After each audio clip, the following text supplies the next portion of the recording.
Good morning, guys. It is the start of the road trip to my solo trip, and of course I had to stop at a gas station and get some snacks on the go. It's not a too long road trip, but still, you still just need snacks to get through. So I went to Casey's, got an icy, and then I got some grapes. I had a cute little fruit cup. And then the rest aren't the best. Well, I did get some gum just because it helps when my stomach hurts, which is often. And then I found that they had the Skittles smoothies, so I was really excited about that. And then I got some chocolate covered raisins and also some gummy watermelon rings. They sounded so good. So I probably didn't need all of that, but I figure I can eat it on the trip if I don't eat it while I'm going. Let me start my car. So yeah, I'm really excited. Just got gas too, and I think it's time to head on out. So yeah, I'll come back during the road trip when I feel safe enough to, and kind of talk to you about why I'm going on this trip and where I'm going. So stay tuned. Oops, baby, I love you. Okay, I want to talk to you guys while looking at the road, completely safe. I'm on this road for the next 85 miles.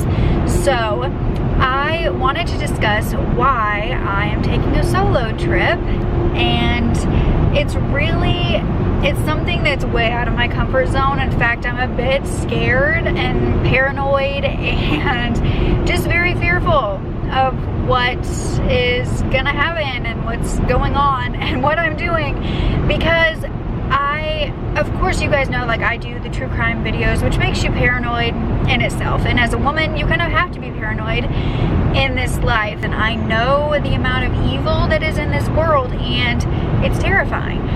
So a lot of the times I stray away from anything that could put me out of my comfort zone or could make me nervous, because I have enough anxiety on the daily. Especially being alone, I find that my brain can kind of shut down when things are hard, because every day was in survival mode for so many years that now when I actually have something hard and difficult and I know that I'm more than capable of doing it, my brain's like, nope, we're not doing it. This is too hard. It's too difficult. You need help. And so a lot of the times I just ask for help, which is never a bad thing.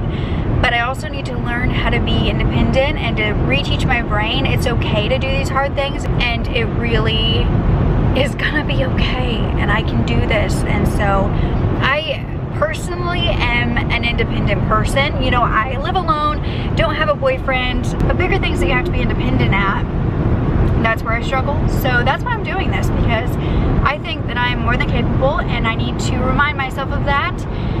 And I also have always watched on YouTube girls and guys going on solo trips, and it always looks so fun. They look so free, and they come back with this sense of confidence.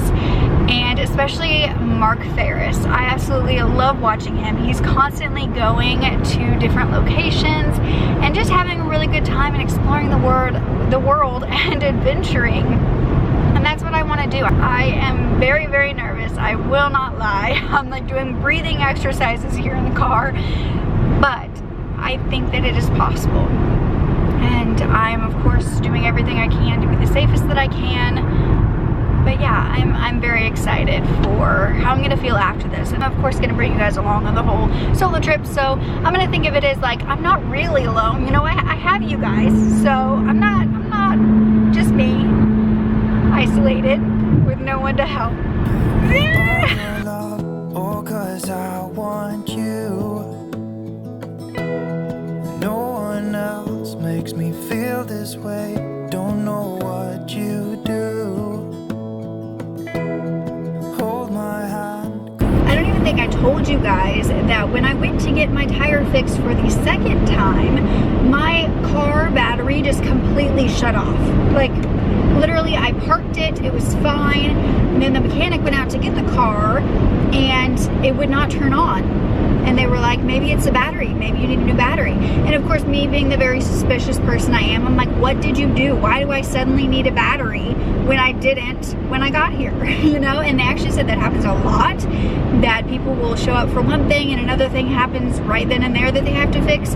But as suspicious as I was then, being like, what did you guys do? This is your fault. I think that it was like the universe's way of saving me from having it happen on this trip, because I am taking a several hour long road trip, and if my battery would have died on this road trip, that would have been not only panic inducing, but just a big hassle. So thank goodness it happened just while I was already at the mechanic.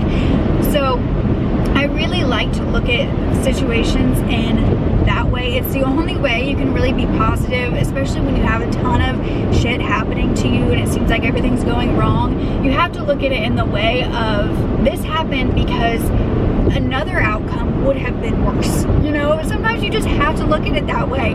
So yeah, and the funny thing is, I told my mom about this. She had a older brother who we were very close to, so my uncle, and he passed away. It's not even recently anymore, but it seems so recently. And he had a very specific look to him. I don't even know how to describe it. He was just, a very unique person. And so I get to this place, this mechanic place, and the guy at the front desk looked just like my uncle. His name was also my grandpa's name, who passed away. And after this thing happened with my battery, I was talking to my mom and I was like, you know what, maybe it is people looking over you. And I'm not a very religious person, but to think that, maybe my uncle and my grandpa were looking over me that day and were like, we need to fix her battery here because that will be so much easier on her, so much safer. So that's just like, it's so beautiful to think about it that way. Yeah, the battery and my tire were fixed, knock on wood, and that was only a few weeks ago. And now I'm on the road trip.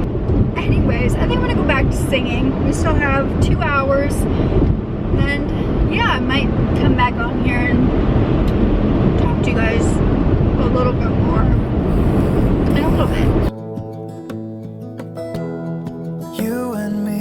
Yeah, that's all I need, and I'll be alright. I'll be right here. I swear that I'll stay here with you. Hold me closer. I wanna stay here with you. I have about an hour left still on this highway, but I realized I never explained to you where I'm going. So I went on Airbnb and I wanted something close enough for my first solo trip that it wasn't crazy, but still out of the comfort zone. So I found this one cabin and it's beautiful, at least the pictures are, and I thought it would be the perfect place as a little relaxing getaway, almost a writing retreat, because you may not know, but I've been writing a novel and I just thought it would be the perfect little place. This month has been super busy. I've been posting a lot of true crime content on that channel for October, and so I have really been just hustling, working like crazy, and I thought that I should give myself some time to relax. And honestly, if I don't get out of the house, I won't do that. So I wanted to try something a little different than just going to stay in a hotel or a regular looking Airbnb. There is a twist to this Airbnb. It's not just a cabin, but I think I'm gonna save that for the next video if I make this into 2 videos, because it is so cool. Like, I did not think something like this would exist, and this one's in Missouri. I'll leave the link to it down below because I'll be gone once you guys see this video. But it's in Missouri, which I did not think I'd be able to find anything near me at all that was this cool. I didn't want a regular looking house or apartment or hotel room. I wanted something super cozy, super fall-like. So I'm very excited, and the music is really helping with my nerves. I've done that since I started driving, because driving makes me anxious anyways. I've kind of gotten over that, but when I was first driving, oh, it was so bad. And music was the only way that I could distract my mind from it. So I've been doing that a lot, and I think the main thing is just going to be getting in there, making sure I'm safe and everything's locked up, and you know, not really leaving after that, but that's okay. I did not know, it's kind of like in the woods. I knew that, but I didn't know that the bears were around there, and I don't have bear spray on me, so that's something I'm gonna have to be aware of too, which does not make me feel good at all. So yeah, it's just a crazy world out here. We gotta look out for psychos and people. There are demon ghosts in some movies that say that we need to look out for those, and actual animals that will tear you apart. So it's rough out here, but I'm gonna get through it, and we're gonna be okay. It's just a pep talk for myself at this point. But yeah, almost an hour. Let's go. I promise I won't leave your side. Be who you are and you'll be enough if you're I just got here, and as you can tell from my super red face and my birthmark that's coming out, it was stressful. Not super crazy, there was just a lot more turns and twists and all of that near the end, but I made it, and now I'm nervous to get out, but it is very, very cute. You guys want a sneak peek? Again, I don't know if we're separating the videos yet, but I'll give you a cute little sneak peek of it because it is actually very cute. See, you can see my birthmark better. If you didn't know, it's kind of like a port wine stain, but it's not red all the time.